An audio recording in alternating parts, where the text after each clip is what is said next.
Welcome to the Sports Circus. How do you not love that music? I'm Thom Brennaman.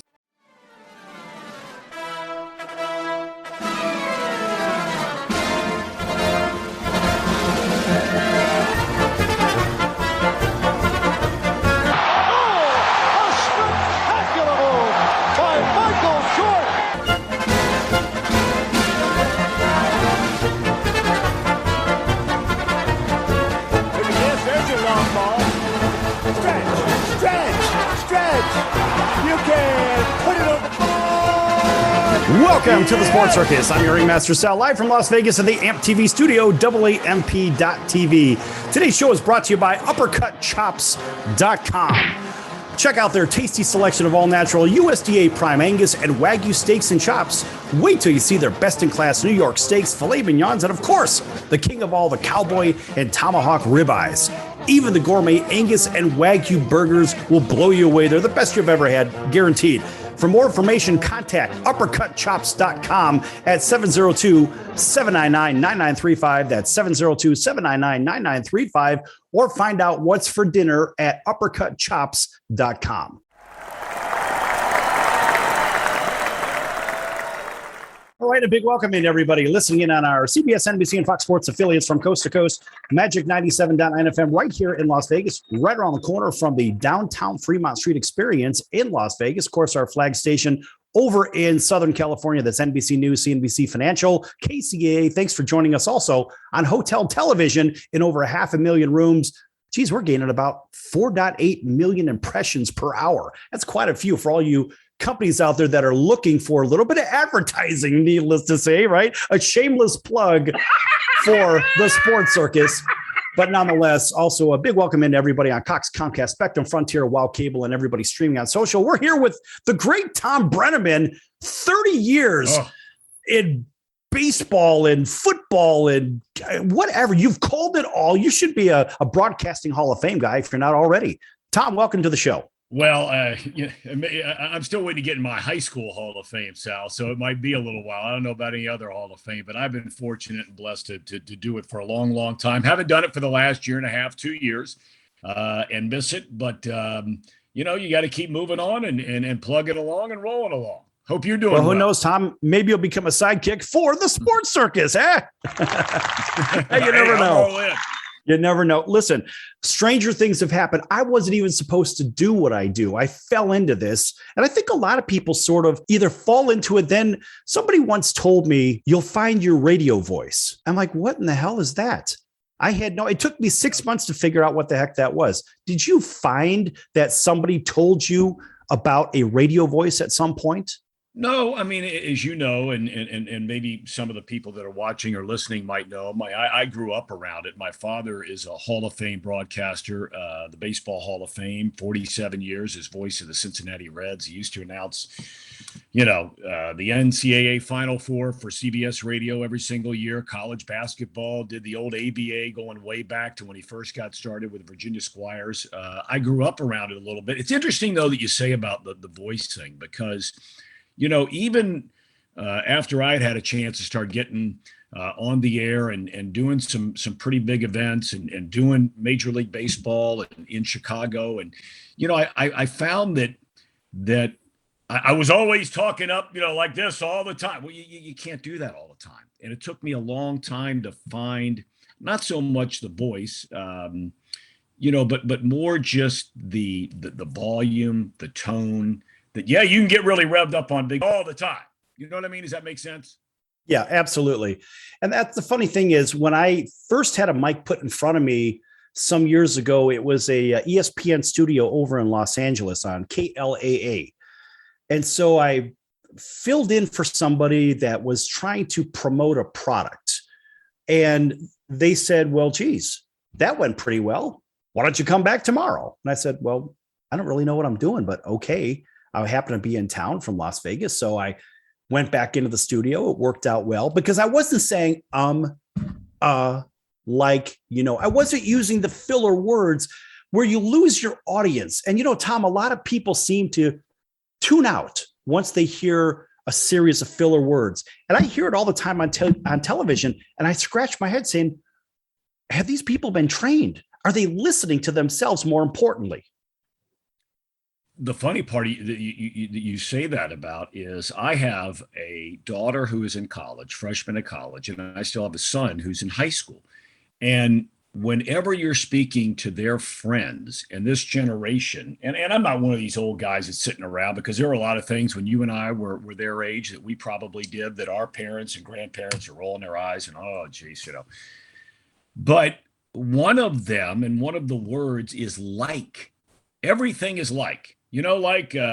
We went over to the store, and I'll interrupt them. And I used to, when I was driving my daughter and her friends, every time one of them would say that word, and from here to 3.5 miles to our local high school, I would go, every time one of them would say that word. And of course, my daughter was mortified. Her friends thought it was awesome. And so she's still doing it, but I'm trying to keep both of them from falling in love with that word. I fell into that pattern, not on television, but since I've been out of it the last year or two of, don't know why, just catch myself saying it. And I had somebody just pointed out to me about 3 months ago, you're saying too much. I thought, wow, okay. And sure enough, they were right. A lot of people use filler words, filler phrases, and you'll hear people use basically this and basically that. Folks, if you're listening to this, listen to yourself. Listen to yourself, and you'll say, wow, I didn't realize I did that. And Thom, nowadays, we have 1.5 million podcasts out there, whatever. Everybody is a star until they listen to themselves. Then they're mortified by listening to themselves because they say, wow, I sound awful. It's not because their voice is awful. It's because their cadence is off. They don't have that sing song. They don't have the ability to pause for a moment, gather a thought, and then carry on. So broadcasting is a very, very cerebral thing. Wouldn't you agree? Very much. I think that one of the things that happens is if I'd get off the air doing a 3-hour baseball game or an NFL game takes 3 hours, mentally, you are just drained. Now, look, I'm not for a second comparing that kind of occupation for people who are really working for a living, people that are driving a truck from coast to coast, or people that are out doing landscaping work all day long in the heat and the cold, wherever you might live, and, shoveling driveways of snow, and any number of occupations, people that climb up on a roof to put on a new roof on a house. I mean, it's not like that, but you're right. From a mental standpoint, the focus to try to not fall into patterns like you're talking about, saying, or like, or whatever the term might be, trying to find 8, 9, 10 ways to say the same thing, trying not to stumble over words, trying not to go too long, trying to be. And it is a very draining mental occupation, whether it's doing a podcast like you're doing, and making sure you're prepared and making sure you're ready and having to read a lot and get prepared and all those kinds of things, the kind of questions you want to ask people. I've spent so much time since I started this podcast that I do. It's called Dialed In with Thom Brennaman. You can find it anywhere, Apple, Spotify, I believe, network. But the preparation for it, there's a lot of reading involved, as you know. So from a mental standpoint, it takes a lot of discipline and a lot of focus for sure. It does. And being on the radio and television side of it, it's remarkably different than just recording a show as a, air quote, podcast. Because let's face it, if you're regulated by the FCC, folks, it's a legit show. It is what it is.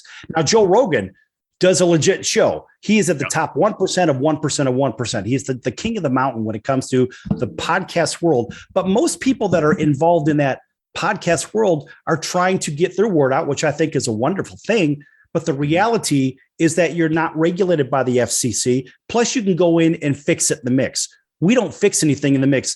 We take this raw video feed and we will send it out to all of our television outlets all the audio is actually stripped from that television feed or from that video feed and sent out to all of our radio affiliates as well. And we'll stream it live or we'll restream it, etc. So it looks the same as just as we're doing right now, but we don't fix anything in the mix.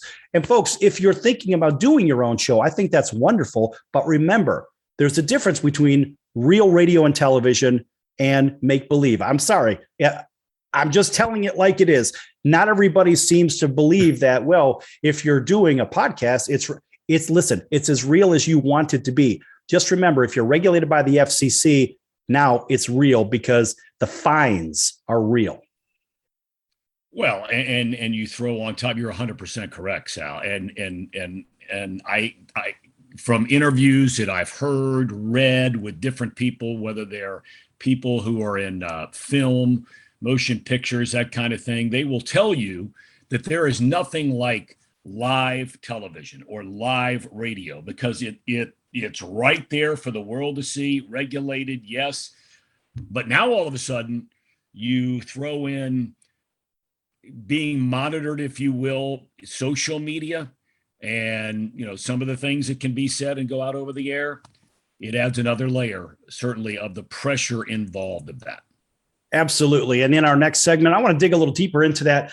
But the funny thing is, folks, look, we have to pay bills too. We have to go to break just like everybody else. Lots to think about here with the great Thom Brennaman. Folks, don't go anywhere. Lots more to come here on the Sports Circus. Don't go anywhere.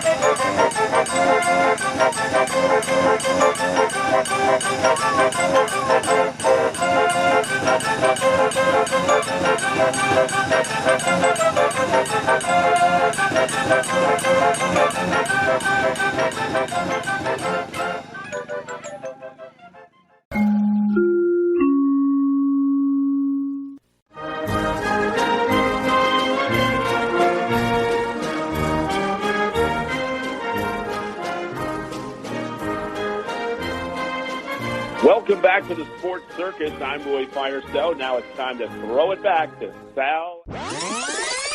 My favorite one had to do with the Green Bay Packers. And I love the fact that they dealt off Ty Montgomery because of a blown assignment. Green Bay isn't Green Bay unless they have a good running game. Then they can win 10 Super Bowls. The fact is, you don't have a running game. You've got 70% passing, and that's not where Aaron Rodgers needs to be. He needs to be in a position where he's got a running game to offset the passing game and so forth. I like the move. Green Bay didn't have a running game anyway, so all they're doing is saying, we're going to get rid of you because you don't follow instructions. Well, he made one of the most boneheaded plays I've ever seen. There's 2 minutes and 5 seconds on the clock. They traded him on Tuesday. They should have cut him on Sunday night. He shouldn't have been on the plane back to Green Bay. Right, they should have made him walk back to Green Bay. No, it was a terrible play. Now, he's not a stupid guy. He went to Stanford. He's not a dumb guy. He's not a dumb guy, but he doesn't follow instructions. He made a terrible play. The fact is he didn't follow instructions. And you say he's not a dumb guy. His own agenda he put ahead of his team. I agree. Thus, he is a dumb guy, right or wrong? Wrong. He just got selfish. You're not going to convince me that a guy from Stanford's a dum-dum. No!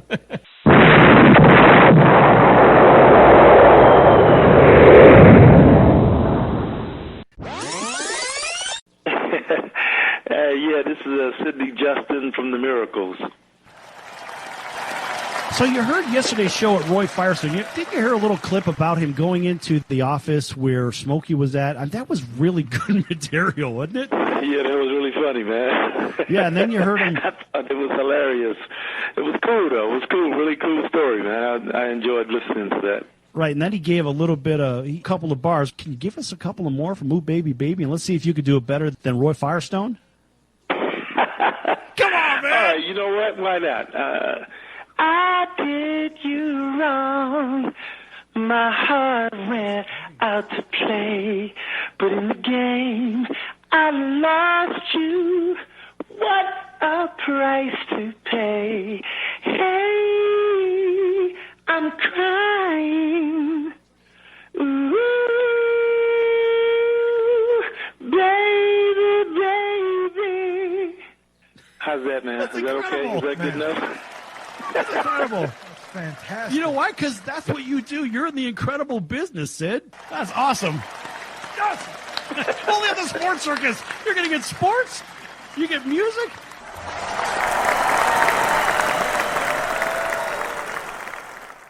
You're watching the Sports Circus, and I am Brian Erlacher.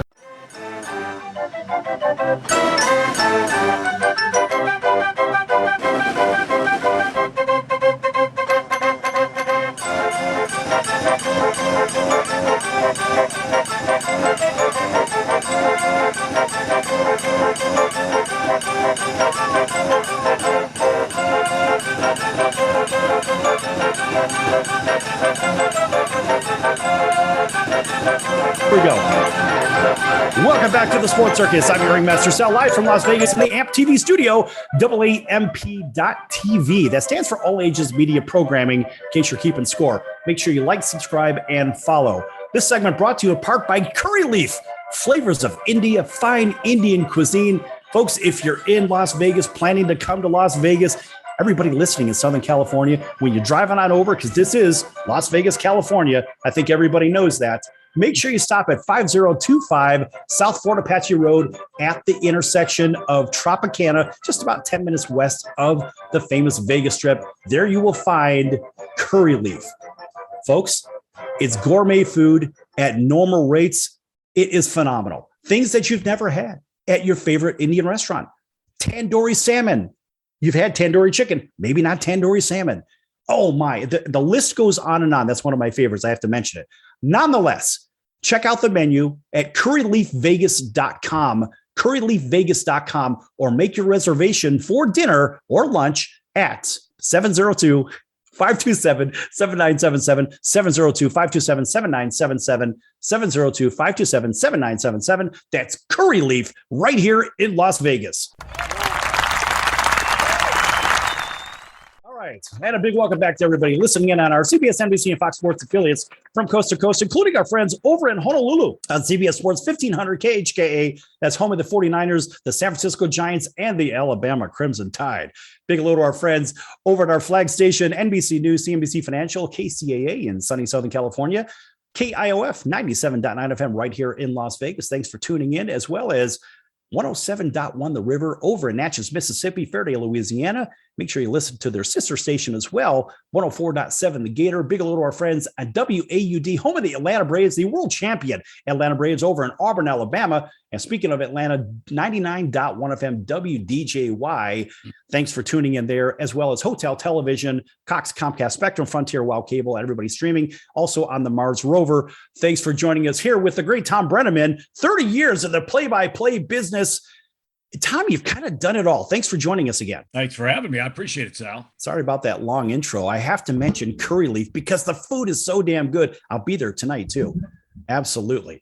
So starting out at a school very popular for sports. A lot of people don't know this. Ohio University is the place to go if you're looking to enter the field for sports management, be an executive in the sports world, whatever. How'd you find yourself over at Ohio U? Well, I grew up in Ohio and grew up in Cincinnati after we moved here. And I always wanted to go to the University of North Carolina. My mom and dad both went there. And before we had moved to Cincinnati, we were living in North Carolina and then Virginia Beach, Virginia and all. And my dad and mom and sister and I used to go at least to one or two North Carolina basketball games every year, going way back. George Karl was my all-time favorite player, and I saw him in the campus bookstore one day when we were back there. And I had hoped that that's where I would go, but I couldn't get in. I just wasn't a good enough student to get in. And so I wasn't even sure what I wanted to do. So it's not like I just chose Ohio University because I think you could get into broadcasting. Their Scripps Journalism School of Broadcasting is one of the best in the country. The program you're talking about is the Sports Administration Department, which is actually a master's degree. They get like 8,000 applicants a year, and they accept 50 kids into their master's program. But anyway, so I wound up getting into Ohio University, and with every intention of going there maybe for a year or two and trying to see if I could transfer to North Carolina. Once I got to OU, wouldn't have left for the world, loved every minute of it, and got out of there. And while I was going to school, I had a chance to work. My parents and I had an agreement that since I was fortunate enough where my mom and dad could spend money to send my sister and me to college, that there would be no call home for money. We're sending you a check, blah, blah, blah. That wasn't the deal. So you bust your tail all summer, find a job. And it just so happens that once I decided my sophomore year, that's what I wanted to get into, I actually got a job, wasn't on the air initially, at the only commercial radio stations. Athens is a very small town in southeast Ohio. Joe Burrow, strangely enough, is from there. That's where he went to high school, at Athens High School. And I got a chance to work at the radio station. So I was making money, getting experience. And by the time I got out of there, I had DJ'd, done a radio talk show, and announced the Ohio University women's basketball games on radio. So it all turned out great. But Tom, you had that golden voice for the microphone. It wasn't an accident. It was supposed to be. You just didn't see it yet in your cards.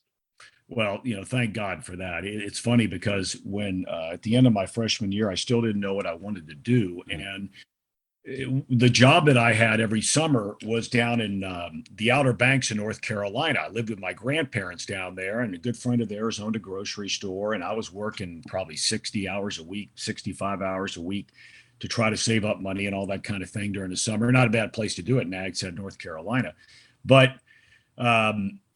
it was in the drive down there. I was by myself. I left directly from Athens, Ohio, and jumped in the car to drive down to North Carolina. I had been up like a lot of students, 3, 4, 5 days studying for exams, no sleep, caffeine, nonstop. And I got about 3 hours into the ride, and I was somewhere in West Virginia, and I turned on the radio, and Don Criqui, legendary voice, NBC and everything, great career, great broadcaster. He was doing a radio sports update for some affiliate, NBC radio affiliate of some station in West Virginia. And he had said, well, last night in the National League East, whatever it was, said, the Cubs leapfrogged the Mets to go into first place, blah, blah, blah. That's back when the Cubs played in the National League East. You remember that. Oh, yeah. And I thought to myself, boy, that's like the first time I can ever remember, not that I knew everything about sports yet, but I didn't, but I certainly followed it closely enough where something like that I probably would have known under normal circumstances. And I just thought, wow, okay, maybe that's something that I want to do. I like knowing what's going on in sports. I like, following sports. And so thank God it turned out, moving in that direction, and everything could not have turned out better since then. It's funny. When I was a kid, my father always knew he could ask me a sports question because I couldn't remember to throw the garbage out, right? Right. But I could remember the stats of this or that, or the rules for this penalty or that, whatever it was. And so he called me, oh, you're like the red book. Damn it. You know everything. You think you know everything. I'm like, no, I just happened to follow it. And I had this very interesting relationship with my father, growing up in a Sicilian house in Chicago. Well, something tells me, we didn't really go camping, if you know what I mean. My old man, he took me. Oh yeah. He took me to the track. Right. So I learned. Right. So I learned how to read the racing form when I was 10 years old. I made my first bet at Arlington Park when I was 11 years old. Right. And this is what it was. While my friends were going up to Wisconsin or going to Michigan to the cabin, so to say, or down to Tennessee and go fish on a lake. Right. Oh, no. We had to learn how to hustle and make a buck. And that was it. Because if we weren't mowing lawns or raking leaves or shoveling snow, we were doing something, even placing bets at the local racetrack, whatever it was. So knowing things, whether it's sports, whether it's bloodlines within the sports, whether it's racing, it doesn't matter. You just have a thirst to know. And sports is addicting like that. Even if it's a sport you don't know much. I couldn't skate to save my life, but hockey is my favorite sport. And I could tell anybody anything about hockey for the last 20 years. And even with our hockey sidekicks that we've had on, multiple cup winners, we can have a conversation, a very in-depth one, about what actually happens on the ice, off the ice, and the same idea how basketball players have to keep their feet moving without the ball because it changes the dynamic of the game. So think about that in your ability to have that knowledge and speak about baseball and football on air. Tom, it's no accident. It seems like you were supposed to do this. Well, I mean, you go back to when my dad got the Reds got the job with the Cincinnati Reds in 1974. Al Michaels was the play-by-play announcer for the Reds at the time. He had decided that he wanted to take the San Francisco Giants job, so my dad gets hired for the Reds. That's 74. Now, all of that had been right in the middle of the building of the Big Red Machine. And I'll never forget, in 74, we were still living in Virginia Beach. My dad had already moved up. My sister and my mom and me were waiting until school got out before we moved to Cincinnati. But we went down to spring training when the Reds used to train in Tampa, Florida, where the Yankees are now. The Reds were there forever. And I'd been to one Major League Baseball game in my life. I rode a Greyhound bus with my grandparents down to Atlanta, Georgia, a couple of years before, like 1972 or something. But I walk in the clubhouse, the Reds clubhouse in 1974. And the first four people that I'm introduced to are Pete Rose, Johnny Bench, Joe Morgan, and Tony Perez. I'm 10 years old. Wow. And holy crap. I'd never seen the Reds. I knew who these guys were, especially Pete Rose and Johnny Bench. But right. That started then, as fate would have it. I mentioned Bench and Rose because you fast forward from that moment on, 14 years later, I'm announcing the Reds games on television with Johnny Bench, and Pete Rose is the manager of the team before he was barred from Major League Baseball. I mean, wow. Yeah. That's crazy. What a great story. Tell you what, we're going to have a lot more stories with the great Thom Brennaman here in just a few minutes on the Circus. Lots more to come. You don't want to miss this one, folks. Back in a few.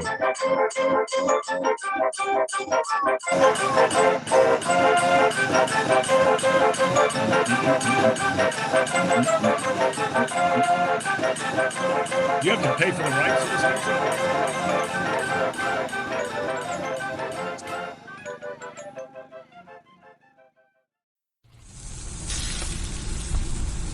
That's the sound of sizzling, dry-aged USDA Prime Wagyu and Angus steaks from UppercutChops.com. Their best-in-class filet mignons, New York steaks, and the king of all steaks, the tomahawk and cowboy cut ribeyes are the best in the business. Even their Prime Wagyu burgers will likely be the best you've ever had. Browse the full selection of steaks and chops at UppercutChops.com from the comfort of your home or on your mobile device. UppercutChops.com delivers all-natural, dry-aged USDA Prime Wagyu and Angus steaks and chops directly to your door, without the hassle of going to the grocery store and fight crowds to pick from a small selection of average at best meats with injected steroids, fillers, and coloring added to look good. Find out what's for dinner at UppercutChops.com or call 702-799-9935. That's 702-799-9935. 702-799-9935. Or make your selection directly at UppercutChops.com. Do you own a timeshare? Well, face the facts. You made a mistake. You made a bad purchase. A timeshare is not an investment. It's a money pit that continues forever. If you use your timeshare, that's great. But if you don't and you want to legally get out of your contract, call my friends right now at the Timeshare Exit Hotline. They're an experienced team of lawyers who help good people like you get out of a timeshare contract that they just don't want. Don't throw away your money on maintenance fees. Use it for things you really want. We can help you end your timeshare contract and stop the money drain immediately. If you're ready to move on with your timeshare, call our team right now. Cancel your timeshare now with a free call. 800-298-3173. 800-298-3173. 800-298-3173. That's 800-298-3173. If you are trying to quit drinking or doing too many drugs, listen to me. You don't know me and we'll never meet. I had a problem like you once. I drank and used to party a little too much till it got out of control and almost ruined my life. I realized I needed help to fix my problem before it totally destroyed me. If you've tried to fix your drinking and drug problem and you know you can't do it alone, you need to call the National Treatment Advisors. They'll immerse you into a 30-day program to replace your old habits with new habits and totally change your life. And if you have PPO private health insurance, the entire program may be covered. Fix your problem right now before it gets any worse. Get clean. Call now and learn more. 800-957-6209. 800-957-6209. 800-957-6209. Hey everyone, this is Darrell Evans of the 1984 World Champion Detroit Tigers. My favorite show to be on is the Sports Circus with Big Sal.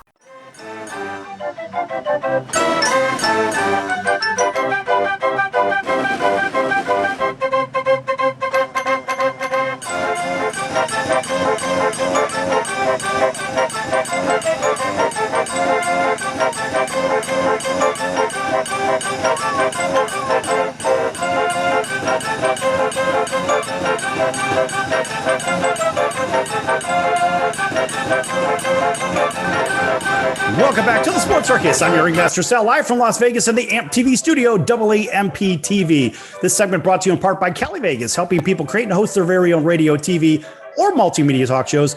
Cali Vegas can help with everything they need to get out of sitting in hours of traffic, commuting back and forth to the same old boring job, and host their very own talk show in their very own home studio.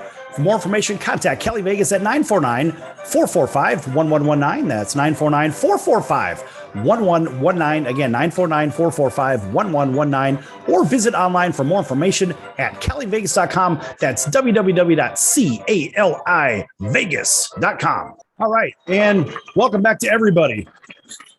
Without naming everything, it doesn't matter. It's going to take us 3 minutes into the segment. All right, back here with the great Thom Brennaman.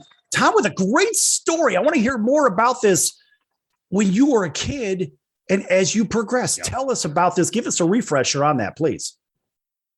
Well, I was growing up around the Cincinnati Reds, and back in those days, Sal, it's so different than now. And I use that because of how my son and daughter, son more just because he's male and he was allowed to go in the locker room, let's say, for example, every blue moon. When I was a kid, it was ironic that the Reds policy during the 1970s and the Big Red Machine and back-to-back World Series champions and the biggest stars of the stars of the stars. I mean, every guy, you could make an argument for every guy in that starting lineup, except for Cesar Geronimo, should be in the Hall of Fame. From Bench to Perez, they are in. Morgan's in. Concepcion should be in. Pete Rose should be in, Ken Griffey Jr. or Ken Griffey Sr., George Foster was a league MVP. Geronimo in center field won 7 or 8 Gold Gloves. I mean, it was insane. And back in those days, I used to be able to, and I think about this for a second, right? My dad's announcing the Reds games. I was able to go into the clubhouse and onto the field whenever I went to the ballpark with him. I'd sit in Sparky Anderson's office while my dad would tape the pregame show every day. Sit there every day. Sparky's got his pipe going, and my dad's smoking cigarettes at the time, and I mean they're just hanging out in there, and then I could go out on the field, watch a team take batting practice. I was not allowed. No kids were allowed ever in the press box. So here, this whole time, if I ever went to the ballpark, I'd go down early with my dad, do the manager's show with Sparky Anderson, walk around the clubhouse, bench, and blah, blah, blah, blah, blah, and go out in the field. And then when the game started, I couldn't even hang out with my dad. I'd have to go just like everybody else and just sit in the stands. But it was an incredible way to grow up. I even go back to when my dad was announcing in the old ABA before it merged, some teams merged into the NBA. And on the Virginia Squires team, which he announced, we had Julius Erving, his first 3 years out of college. We had George Gervin, one of the great players in the history of the NBA. And we had Charlie Scott, who was one of the great all-time players at North Carolina, had a phenomenal professional career, among other guys. Well, I was a ball boy for the visiting team. So I get off school, go down to the arena with my dad, and the Kentucky Colonels would come to town. Artis Gilmore and Dan Issel played for the Kentucky Colonels. And you could go right down the line of every single team and these guys. And I mean, I've been around those kinds of guys and the baseball players, my entire life. And it didn't matter. They were black, they were brown, they were Hispanic, they were Asian, they were whatever they were. To me, they were just regular guys because they were just being nice to a kid who happened to be hanging around. And if not working a job, knew him a little bit. It was unbelievable. It was every kid's dream. Great experience. Folks, by the way, in case you're just tuning in, we're here with the great Thom Brennaman. You may recall him from calling, just about everything. Football, baseball, you name it, he's called it. And by the way, I have a fun little story. So I remember this when I'm coming home from school. I think I was about 9 years old. And so I would cut through, and now you were in Chicago calling the Cubs games for quite some time, right? And so I grew up in a place called Oak Park, right on the city's western border, right? A very, very popular place. In the next town over. Yeah. Which one? River Forest? River Forest, yeah. She's been there her whole adult life. Yeah. Right. So the Oak Park Ford on Madison and Oak Park Avenue, one block west on Grove. I lived on Grove. And I used to cut through there and go to the water fountain. And I knew all the sales guys. Hey, here's that pesky kid coming in again, always coming in. Because it was the coldest water fountain in town, if you know what I mean, right? On a warm summer day or whatever. It was always the best water fountain. Never mind the chemicals in the water, of course, if you know what I mean. That doesn't really matter. But the point is, so I go in there. And then one time I always went in the side entrance on Grove. And I walked in, the water fountain was right there. And then what I would do is I basically drenched my face in it because it was kind of warm, right? And so I'm doing this and everybody on TV can see me rubbing my face and whatnot. So one time I see this big smiling face. I see this guy go, hey, kid, come here. And so I look over my shoulder, right? I'm like, that guy talking to me? He looks kind of familiar. And so he goes, come here. He's waving me over. Everybody on TV can see this. He's waving me over. I'm like, okay. So I'm kind of gingerly walking over there and my eyes are getting bigger and bigger and bigger as I get there. And it's Ernie Banks. It's Ernie Banks. I mean, as a kid, mind you, at this time, look, I'm a White Sox guy right now, make no mistake, but I was a Cubs and White Sox guy back then. And Ernie was in Chicago, the superstar's superstar. He was the guy, right? Let's play two. And he goes, come here, kid, I want to talk to you. And so he said, have a seat. And I'm sitting there with my eyes as big as saucers next to one of the greats of the game. And of course, in Chicago, we didn't really have a lot of greats like Yankees murderer row kind of guys, but we had guys like Ernie Banks. And so I'm sitting there with my eyes like a super fan like today, right? But I'm 9 years old. What a great experience. I'm sitting there talking to Ernie Banks for, I don't know, maybe 15 minutes. And I have no clue what the entire dialogue was about. I was the proverbial Walt Disney, just with my deer in the eye or deer in the light headlights eyes, right? And I didn't even know what to say except yes, sir, no, sir, yes, sir. Yep. And he asked me if I play baseball. And I said, well, I try. I'm not very good. But it was a great experience for me. I couldn't imagine you growing up in the world you did around the greats. This is crazy.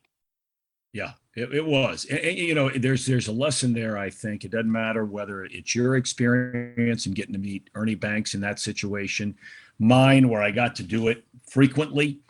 But, the athlete has a choice to make. And this is where I got to know, years went by and I started announcing I left the Cubs to go do the Arizona Diamondbacks games. And I'm living in Arizona and I would see Charles Barkley working out at the gym every single day where I was going to work out. And I had never met him. Actually, I'd met him one time when he was still in Philadelphia and he came into a Cub-Phillies game and I said hello to him and that was it. But I didn't know him. He didn't know me. And I would watch him because right where you did all the cardio stuff and he was always on this stair climber thing, you looked right out And I would always see him over there in the morning. And in the summer, there would be a lot of kids playing basketball in that gym. Every single day, that guy would get off the machine. He'd go out there and spend anywhere from 5 minutes, sometimes an hour, of playing basketball with these kids or talking to these kids. He didn't have to do that. He could have walked right by them, walked out the door, gotten into his car, and gone home. But I always used to compare him and Michael Jordan, because Jordan would have walked by him. And I'm not beating up Michael Jordan. He's done a lot of great things for a lot of people. But he clearly got to a point in his life when he got in Chicago where there's probably a good chance that, Sal, he would not have been the guy that talked to you like Ernie Banks did that day when you're washing off your face in the water fountain. Barkley, you can take it to the bank. He'd have done it. Ernie, I'm not surprised at all.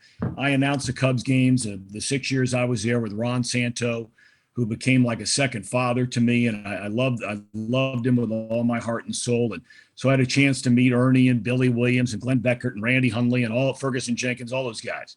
And it's a lesson in there for all the athletes about the impression that you can make, whether it's on another adult or, in your case, the impression you can make on a kid. Yeah. And that date, it was the best day of my childhood. Yeah. Because I wasn't around like you. It was like me winning the lottery as a kid.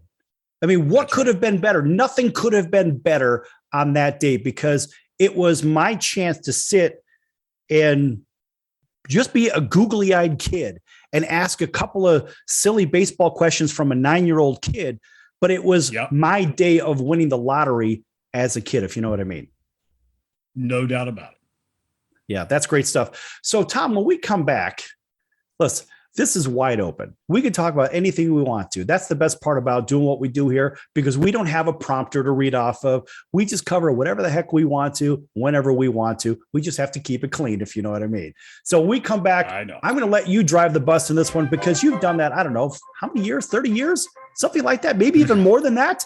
We're going to be back here, folks, with the great Thom Brennaman. Don't go anywhere. Lots more to come here on the Sports Circus.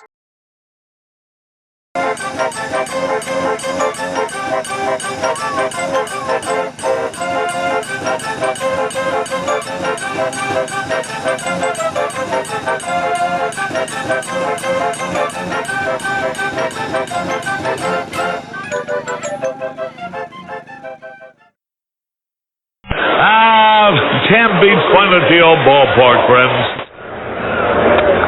High pop fly. That would be a home run in a phone booth. I don't know what the big deal about Cracker Jack is. Did you ever go and buy a pack of Cracker Jack thinking you're going to get a prize and find no prize in the box? Here's the pitch. That might not sound important to some people, but when you're a little kid, especially from humble origin, and they cheat you out of a prize. There's a bouncing ball. Second baseman has a Barbary over to first. It's hard to think in laudatory terms of the product. I think if there was an occasional box of Cracker Jacks that found no prizes for the little Harry Carey many years ago. You got that right. And boy, when a box of Cracker Jack to me meant a lot of money. Here's a pitch, bounce foul. That's the most asinine marketing I've ever heard of. 1 ball, 1 strike. These guys say, well, you sing about Cracker Jack. I said that I only sing it because it's in the song. Here's a pitch, foul back. And I wouldn't be a bit surprised, even to this day, some youngsters who buy a box of Cracker Jack don't find a prize in the box. 1 ball, 2 strikes, 2 out. Well, if you're going to talk about our congressman being crooked, here's a pitch, foul out of play. Why not talk about commercial products that don't do what they represent to do? They told me when they hired me it was a temporary job. Born and raised in St. Louis, and you can imagine the Cardinals were my favorite team from the day I could remember. And all of a sudden, the miracle of life, I'm broadcasting Card games. And I own the town and broadcast them for 25 years, and I thought they're going to give me a gold watch, and they gave me a pink slip. Then I went out to work for Charlie Finley for a year, and that's par for the course. Came to Chicago, and I was with the White Sox 11 years, and now with the Cubs. Never missed a game, never missed a time at bat, never missed a half inning that I was supposed to do. You know, Chicago is such a marvelous city. Hey, we got some Chicago people. You know, you never succeed in this business until you've had the experience of working with a terrible hangover. Not until you've been able to come through with flying colors under those circumstances can you consider yourself a professional. Lord knows, I've had more than my share of hangovers.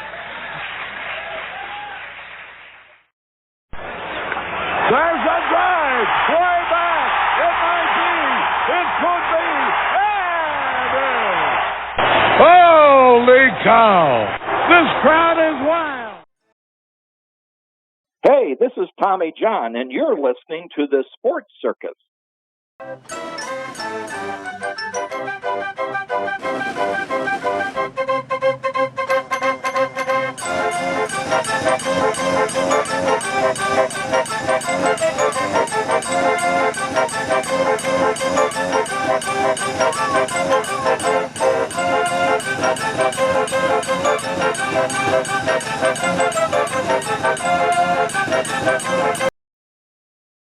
Welcome back to the Sports Circus. How do you not love that music? I'm Thom Brennaman. Sal, are you and I still together here? Are we good? Yes, we're good. All right, we're good. So, Tom, in case people have been living under a rock for the last 30 odd years, give everybody just a little taste of your background. Got to start at Channel 5, an NBC affiliate in Cincinnati, was not on the air, and then a series of events took place. I became the weekend sports anchor. From there, it was a situation where Johnny Bench and Jay Randolph were doing the Reds games on our station. Each of them had to miss about 8 or 10 games over the course of a year. I filled in. 2 years later, applied for the Cub job, didn't tell anybody that I was applying, not my mom, not my dad, anybody. Wound up getting the job, which was just an incredible, thank God, incredible opportunity. And then that really springboarded everything off of that. WGN was a superstation, as you well know, but a lot of people may not remember. Cable outlets all over the country. You could watch the Cubs and the Braves, and in some cases, the Mets. They were the three superstations on every cable system in the country. Fox came along in 1994, got hired by them, one of the first 6 original play-by-play guys they had on the NFL. They brought in Pat Summerall and John Madden, and then a bunch of young guys after Dick Stockton and Matt Millen, Joe Buck and Kenny Albert and me and Kevin Harlan. And then left the Cubs to go to Arizona, continued to do the Fox. Fox got baseball, did the baseball playoffs, did the BCS National Championship games 3 times, bunch of baseball playoffs, NFL for 24 years. So it was it's been an amazing journey. Thank God for every second of it. You even did some video game work too, didn't you? Yeah. I got a chance to do some of that originally with Microsoft. And then they got out of the baseball business, so to speak. And then Acclaim came along, which I was never a video game player, but people tell me that at the time, and even now, it was one of the best baseball video games ever made. But the company got into trouble because in one of their other games, I don't know if it was some war game or whatever it was, they buried some stuff underneath where, all of a sudden somebody clicked the wrong button. It wound up going out over, some, 15 or 12-year-old kids, and it shouldn't have been hearing as a 12-year-old kid. And the company got sued and they lost everything. So the baseball game and every other game they had disappeared. But that was a fascinating thing to go do, because you talk about a grind. That is if you have 1,500 players roughly in Major League Baseball at the time, you had to say every player's name 4 different ways with 4 different levels of enthusiasm. So I would sit down in a room at Microsoft, every player's name. And so Thom Brennaman to the plate, Thom Brennaman. Long Thom Brennaman with a great play defensively. I would have to say that and do that for all 1,500 players. It would take 3 days to, yeah, it was like, whew. But it was fun. It was fun to get a chance to do it. That's good stuff. So when you're listening to somebody's broadcast or when you're watching an event, whether it's sports, whether it's not, it doesn't matter. What is it that turns you off on that broadcast that makes you say, I can't listen to this anymore? Well, if it's on television, one, too much talking. Radio is different, obviously. On television, too much talking. I think the other thing is just it's hard to describe. And maybe it's because I was so lucky growing up and being around sports my whole life. There are just moments in the game. It doesn't have to be, I mean, look, anybody can figure out if a game's in overtime or if the Super Bowl coming up this weekend gets in the fourth quarter and the Bengals get the ball down 3 and here comes Burrow trotting on the field. And, I mean, anybody can figure that out. That's the big moment. But there are moments in the course of a baseball game or a football game or a basketball game especially where there are just big moments. And you can really tell who has a good feel for the big moments and who doesn't. And that not only pertains to the play-by-play guy, it also pertains to the color guy, because there can be a really big moment in the game. Something may have just happened. And now this next trip, let's use basketball, this next trip down the floor is a huge possession in the game. Whether it's momentum, it's the crowd, it's the sway, the feel of the game. But the analyst is still talking about what happened on the other end of the court 30 seconds ago. Sometimes that's fine, but not when you're moving the other direction. And that's when the biggest moment of the game is getting ready to take place. It makes me crazy when I see. And look, I've been guilty of it too. Make no mistake about it. But I made a ton of mistakes and still make a ton of mistakes. But you can sense who are the guys that really kind of have a feel for the game and the sport and the medium when they're doing that sport. Yeah. One of those things that a lot of people seem to hear about are when the color guy. Now, I saw this with one broadcaster in particular, to be nameless, of course, to protect the guilty.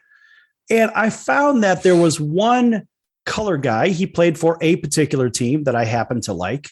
And every time something happened on the field, when he was adding color to the broadcast, he would always relate it to him. I remember doing this in the outfield. Yeah. Right. If you put 2 and 2 together, you'll know what I'm talking about. And the fact that, and he's still in the game today, but he always relates it back to him instead of the game. Let's talk about the game. We don't need to hear about your career. I mean, hey, congratulations. You played Major League Baseball, but I want to hear what it's like from playing a position, or what is the other team? How are they going to necessarily respond, or possibly a lack thereof? Tell me more. Right. Add some color to the broadcast instead of talking about yourself. It's interesting you bring that up because Joe Morgan used to take a lot of heat for talking about him being in certain situations frequently when he was doing that old Sunday night baseball game with John Miller. They made a great team. Oh, and what a great broadcast that met, was. Yeah, and of all the people I ever met, maybe in my entire life, I've never met a more impressive human being than Joe Morgan. Everything he did, he was the very best at it. He was the very best player. He was the very best color analyst. When he went into business, he was the best owner of Wendy's franchises. When he went into beer distributorship, he was the best owner of Coors franchises. This guy was he was an amazing man, beautiful man. But one of the things for all the people that used to give him a hard time about what you just referred to, and he did it a lot, but what he also did, which gives you an idea about the savvy of Morgan that you don't hear from a lot of guys, including the guy that you were just talking about, is the easiest thing in the world for Joe Morgan to fall back on would be, okay, you're the batter in this situation, and runners at first and second, nobody out. But Joe so frequently would say, I remember a conversation I had with Bob Gibson about being in this position. I remember having a conversation with Randy Johnson about what he's thinking about with first and second, nobody out. What is he thinking as far? Is he thinking damage control? Is he thinking I'm so good, there's no way they're going to score on me? And then he would also bring that down to not just the Bob Gibsons and Randy Johnsons. They're Hall of Famers, like Joe Morgan's a Hall of Famer. But he might bring it down and dumb it down to a guy who's just trying to hang on in his major league career that he talked to about this exact same thing 3 days before. I remember, or 30 years before. We had this guy on our team, and a lot of you have maybe never heard of this guy, but he was a good pitcher, but he only hung around in big leagues for 3 years. And man, he used to say, first and second, nobody out, I'm in a lot of trouble. But so you get the point I'm making here. He's not just talking about himself. He's trying to put himself in the position of the person that he would normally be going against in a particular situation, which I think really adds a lot of flavor and color to a broadcast. Yeah, Joe was bringing perspective, not his, but it was from a wider audience viewpoint. And I'm okay with that. That was, in my opinion, that was one of my best broadcasting duos that I've ever heard. I mean, of course, I always go back to the old Harry Carey and Jimmy Pearsall, right? So I'm going way back in the time machine. So listen, Tom, we've got a couple of minutes left. And if there's anything that you want to get out there, people to follow you, et cetera, then now is a good time to do it, or just talk about something that's interests you for the next couple of minutes. Well, I do a podcast, as I mentioned, Sal, and it's called Dialed In with Thom Brennaman. Dialed In with Thom Brennaman, and we've had some fabulous guests, just like your show does. Everybody from Urban Meyer to Bob Costas to Jerry Colangelo, former owner of the Arizona Diamondbacks and Phoenix Suns, to Joe Buck, Troy Aikman. I mean, the list goes on and on and on and on and on. And so that's been going on for about a year now. But, where I live here in Cincinnati, and we are really excited about this Super Bowl. The town, it's been so cool to see a town that's been starved for a long, long time of having a team put in this position. And it's really exciting. And I'll throw you on the spot. Is this going to air before the Super Bowl or not? Probably not, right? All right. Well, then let's play hindsight's 2020. We're taping this before it airs. Who do you think wins the Super Bowl? You got a prediction? Cincinnati 35-31. So everybody's going to hear this. Everyone's going to hear this after this broadcast. And if you just tuned in late, get over it. Yeah, I happen to believe I think the Bengals are going to get theirs. They wanted a crack at San Francisco because they didn't want to be 3-time loser to San Francisco. But I don't know. I mean, look, pound for pound, I'm sorry. You're going to see a double up. And of course, this is after the game. Everybody's going to hear this after the game. I'm going to imagine that Cooper Kupp was doubled up. And frankly, Stafford's got no one else to throw to. You got a very average Beckham at this point. He's not the New York Giants Beckham. But you've got 3 receivers on Cincinnati that are damn good, and you got a bruising back. You don't have that with the Rams. Yeah, I just think it's just been so exciting, and the Burrow kid is just, I mentioned earlier, is from a little town, Athens, Ohio, where I went to school at Ohio University, and going back to when he first started at Ohio State, getting the chance to play there, he goes to LSU, and at his Heisman Trophy speech, he stands up and talks about the kids that he played with in Athens County, which is Appalachia. I mean, there's no question about it. And raised $700,000 for the Athens County Food Bank just from that Heisman Trophy. This kid, he is just so impressive, and I hope he can bring it home for him. We'll see how it works out.